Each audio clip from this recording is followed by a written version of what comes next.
안녕하세요. 오늘은 에스겔 35장을 좀 더 깊이 파고 들어보겠습니다. 이 장은 세일산, 그러니까 에돔을 향한 하나님의 심판 예언인데요. 네, 맞습니다. 에돔은 뭐랄까 야곱의 형 에서의 후손들이니까 이스라엘과는 형제 민족인데 역사적으로 보면 관계가 꽤 복잡했죠.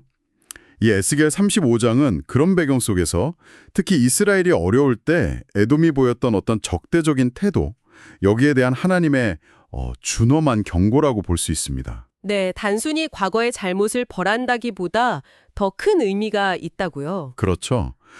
이게 그냥 너 잘못했으니 벌받아 이게 아니라 하나님의 주권, 또 그분의 공의가 어떻게 드러나는지를 보여주는 사건으로 그려지고 있어요.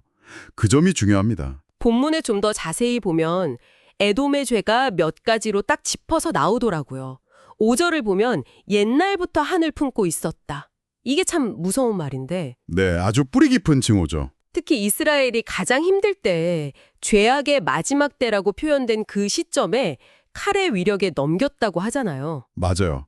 그뿐만이 아닙니다. 10절에서는 아주 노골적인 탐욕이 드러나죠. 이 두 민족과 두 땅은 다 내 것이다. 내 기업이 될 거다. 이렇게요. 와, 이건 그냥 땅 욕심 정도가 아닌 것 같은데요. 그렇죠. 바로 뒤에 그러나 여호와께서 거기에 계셨느니라 이 말씀이 붙거든요. 이건 에돔의 주장이 하나님의 주권을 그냥 정면으로 무시하는 거다. 이걸 강조하는 거예요. 마치 하나님 안 계신 것처럼 행동한 거죠. 심지어 말로도 죄를 짓더라고요. 12절, 13절 보면 황폐해진 이스라엘 산들을 보면서 와, 우리한테 넘어왔다. 우리가 삼키게 됐다. 이렇게 조롱하고. 네, 하나님을 대적하는 말까지 서슴지 않았다는 거죠. 여기서 흥미로운 게 그들의 행동뿐만 아니라 말 한마디 한마디까지 심판의 근거가 된다는 점이에요. 아, 정말 그렇네요.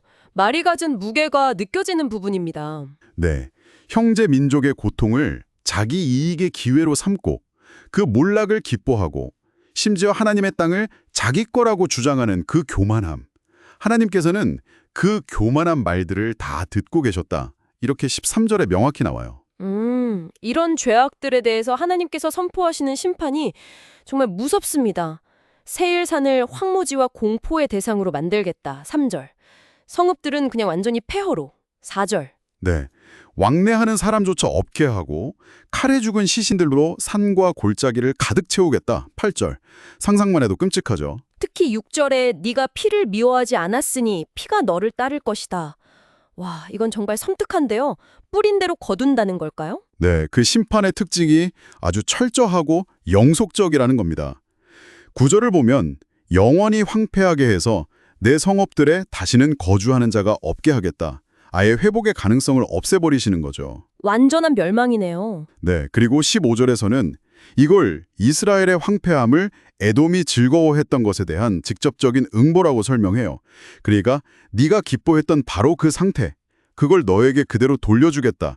이런 공의의 심판인 셈이죠. 조금 더 넓게 보면 그 교만함, 하나님의 땅을 넘본 것에 대한. 맞습니다. 하나님의 주권적인 대응이라고 해석할 수 있습니다. 그런데 이 무서운 심판 예언 속에서 계속 반복되는 구절이 있잖아요.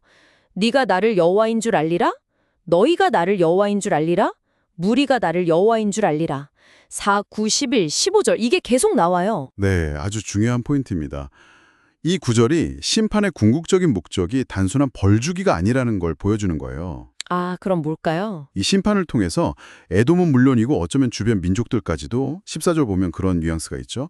하나님의 살아계심, 그분의 능력, 공의, 그리고 역사를 주관하시는 그 주권을 분명하게 알게 될 거라는 거죠. 그러니까 에돔은 하나님을 무시했지만 하나님은 바로 그 심판을 통해 내가 누구인지 보여주겠다 이렇게 선언하시는 거군요. 정확합니다.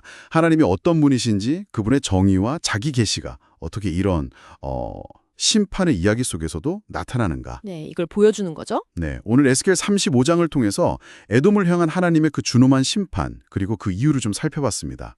오랜 징후와 탐욕 또 교만한 말들이 결국 완전한 황폐라는 결과를 가져왔고 그 과정 속에서 하나님은 자신의 주권을 드러내셨다는 것. 네. 마지막으로 여러분께 한 가지 생각해 볼 점을 던져드리고 싶습니다. 이 본문은 에돔의 행동뿐만 아니라 그들이 뱉었던 말들, 조롱과 자랑의 말들 12-13절까지 하나님께서 다 들으시고 심판의 근거로 삼으셨다는 걸 아주 강조하고 있거든요. 행동뿐만 아니라 말과 태도까지요. 네. 우리의 말, 어쩌면 마음속 생각, 또 겉으로 드러나지 않는 태도까지도 무게가 있고 하나님의 시선 아래에 있다는 이 관점, 이게 오늘 우리에게 어떤 성찰을 요구할까? 이 질문을 한번 곱씹어 보시면 어떨까 싶습니다.